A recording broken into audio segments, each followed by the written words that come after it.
Muita gente tem perguntado qual a melhor maneira para gerenciar arquivos numa empresa, seja lá qual for, engenharia, arquitetura, design, um escritório de contabilidade.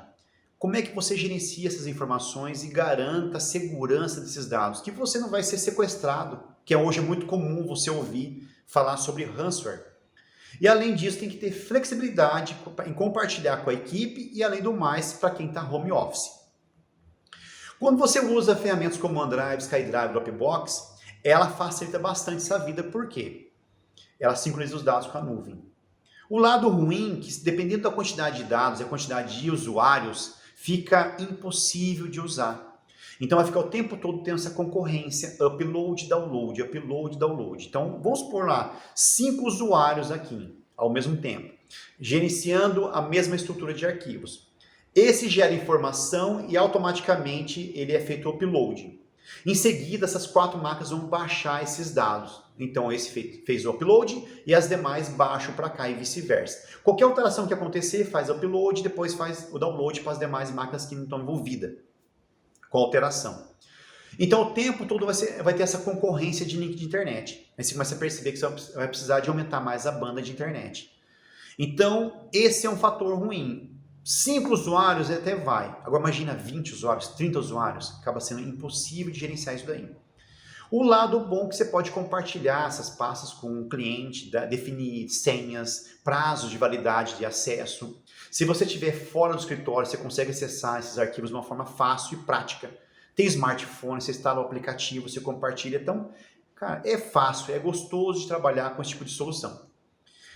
Agora tem um lado ruim também do negócio. Dependendo da quantidade de informações que você tem no computador, ele começa a ter muito gargalo na leitura e gravação do HD.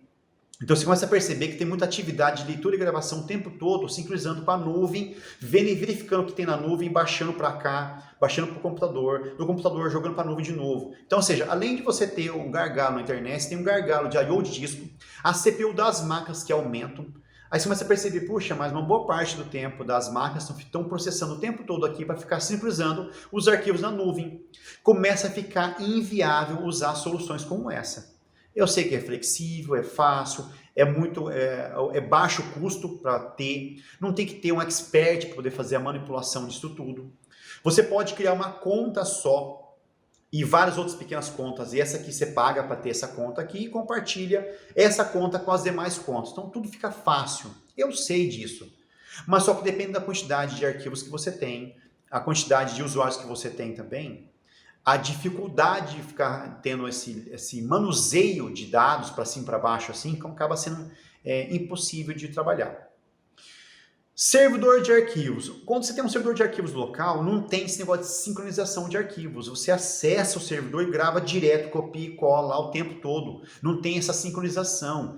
Isso é profissional. Você tem lá 40, 50, 300 usuários acessando o servidor de arquivos, o que você tem que garantir depois é o acesso à rede, à infraestrutura, que é importante.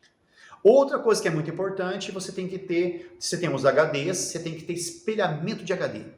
Aí é onde entra um termo, um equipamento chamado NAS. É uma caixinha desse tamanho assim, que tem vários HDs, que é compartilhado entre os HDs. Na verdade, são feitos espelhamento de disco. Esse é o termo técnico, né? Chamado RAID. Então você vai ter lá 4 HDs compartilhados entre eles. Se um dos HDs queimar, tem o outro e vice-versa. Então você tem garantia, qualidade em cima disso. O outro lado, você não tem backup disso, então você tem que ter uma solução de backup também. Da mesma forma que é a questão da nuvem. Então se você tem lá um OneDrive, SkyDrive, Dropbox, você também tem que ter soluções de backup paralelo a essas soluções. Ah, mas é garantido. Não, eles não garantem. A Microsoft não vai garantir. A Microsoft, que é dona do OneDrive, ela não vai garantir o backup dos seus dados. Ela vai garantir a segurança da plataforma, a infraestrutura, o cluster de toda essa estrutura, né, o termo técnico utilizado, que fica fazendo replicação de dados entre um monte de computadores espalhados para o mundo todo. Então eles garantem isso daí. Isso aqui é deles. Agora, o que eles não vão garantir é o backup dos seus dados. Tem que contratar uma solução paralela a isso daí. Exemplo. Se você tem um colaborador lá que ele vai fazer uma sabotagem, ele vai apagar um dado antes de ser mandado embora. Ele já sabe que vai ser mandado embora, ele vai lá e apaga esses dados. Quem que vai voltar o backup da onde, como? Não tem como. Aí você tem que apelar para um sistema de backup. Mas se você não tem, você perde. Como já aconteceu, já vi vários relatos em relação a isso daí. Não é sempre que acontece isso, mas isso aqui é possível. Então você corre o risco disso. Quando você tem um servidor de arquivos local, é fácil a manipulação dos arquivos, é fácil você compartilhar, fácil você criar a hierarquia das permissões. E o backup desses dados aqui é fácil você implementar para fora, mas tem que ter isso daqui. Tem gente que acaba tendo só um servidor de arquivos local e não tem para a nuvem. O servidor de arquivos também local acaba dificultando um pouco o acesso a home office. Para quem está fora da empresa, do escritório, o acesso daqui fica um pouco mais difícil. Ah, Ricardo, mas vamos colocar uma VPN então.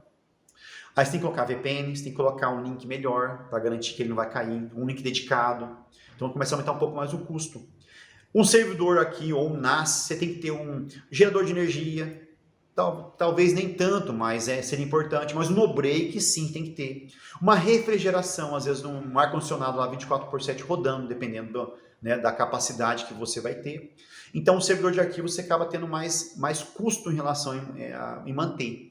Custo com a infraestrutura, custo com a energia elétrica, custo com manter um terceiro poder fazer essa operação toda para você e pagar mensalmente para isso, para fazer essa operação. Então acaba tendo um pouco mais de custo. Uma outra solução interessante é você pegar todos esses dados e já levar para a nuvem, para a cloud. Nós trabalhamos com a AWS, por exemplo. Nós temos feito vários projetos em servidor de arquivos para nuvem.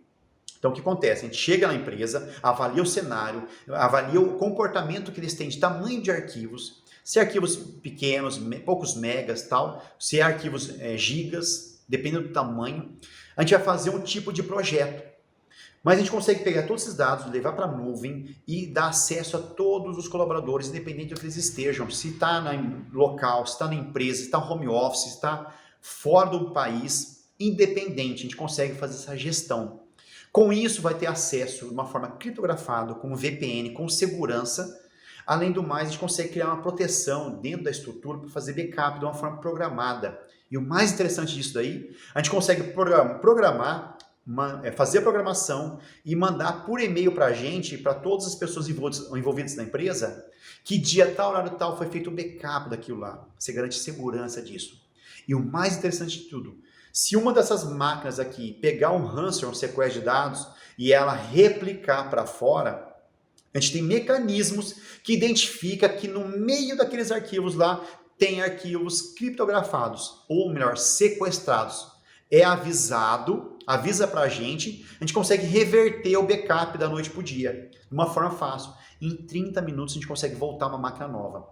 Esse é o conceito da cloud. Então, passou-se muito o conceito de local para nuvem.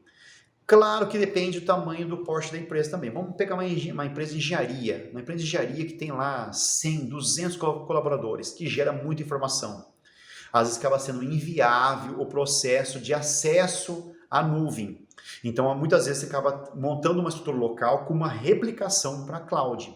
Se essa estrutura cair, levanta-se lá automaticamente na nuvem. Então nós temos essa praticidade também. Se você achou interessante esse tipo de informação, comente embaixo o que você acha, que tipo de solução que você utiliza, e se você tem outro tipo de questão, de dúvida sobre tecnologia, principalmente em nuvem, comente também. Eu vou ter o maior prazer de ler ela e começar a criar novos vídeos relacionados a esse tipo de dúvida.